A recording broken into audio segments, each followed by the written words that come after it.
പ്രിയ കുട്ടികളെ, എൻവിയോൺമെൻറ്റൽ ക്വിസിന് വേണ്ടിയിട്ടുള്ള 6ാമത്തെ വീഡിയോ ആണിത്.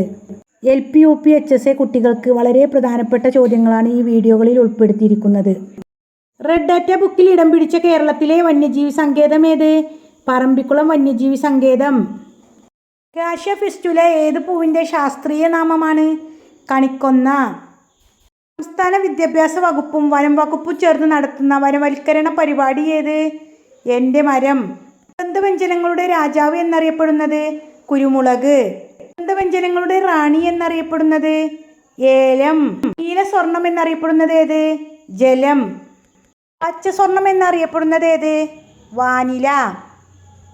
ഇന്ത്യയിലെ ഏറ്റവും വലിയ കടുവ സംരക്ഷണ കേന്ദ്രം ഏത്? നാഗാർജുന സാഗർ, ആന്ധ്രാപ്രദേശ്. ലോകത്തിലെ ഏറ്റവും വലിയ കണ്ടൽ വനം ഏത്? സുന്ദർബൻ കണ്ടൽ വനം. ലോകത്തിലെ ഏറ്റവും വലിയ മഴക്കാട് ഏത്? ആമസോൺ മഴക്കാടുകൾ. കേരളത്തിലെ ഏറ്റവും വലിയ ശുദ്ധജല തടാകം ഏത്? ശാസ്താംകോട്ട കായൽ. പ്രകൃതിയുടെ ഔഷധശാല എന്നറിയപ്പെടുന്ന വൃക്ഷം? വേപ്പ്. മലിനീകരണം കുറവുള്ള കേരളത്തിലെ നദി? കുന്തിപ്പുഴ. കേരളത്തിൽ മലിനീകരണം കൂടുതലുള്ള നദി ഏത്?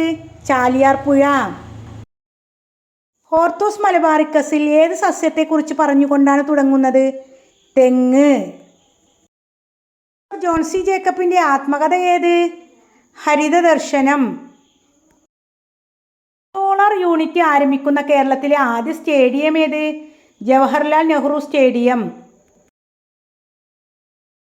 ലോകത്തിലെ ആദ്യ സോളാർ വിമാനത്താവളം ഏത്? കൊച്ചി അന്താരാഷ്ട്ര വിമാനത്താവളം, നെടുമ്പാശ്ശേരി. കേരളത്തിൽ ഏറ്റവും കൂടുതൽ മഴ ലഭിക്കുന്നത് എവിടെയാണ്? നേര്യമംഗലം. കേരളത്തിൽ ഏറ്റവും കൂടുതൽ ഭൂമി കൃഷി ആവശ്യത്തിന് ഉപയോഗിക്കുന്ന ജില്ല ഏത്? പാലക്കാട്. ലോക സൗരോർജ ദിനം മെയ് 3. ഒറ്റക്കൊമ്പൻ കാണ്ടാമൃഗങ്ങൾ കാണപ്പെടുന്ന ദേശീയോദ്യാനം ഏത്?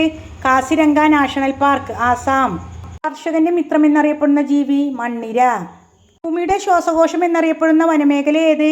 ഉഷ്ണമേഖല മഴക്കാടുകൾ. റുഡ്യാർഡ് ക്ലിപ്പിങ്ങിൻ്റെ വിഖ്യാത രചനയായ ജംഗിൾ ബുക്കിന് പാശ്ചാത്തലമായ ദേശീയോദ്യാനം ഏത്? കൻഹ ദേശീയോദ്യാനം. Please like and subscribe.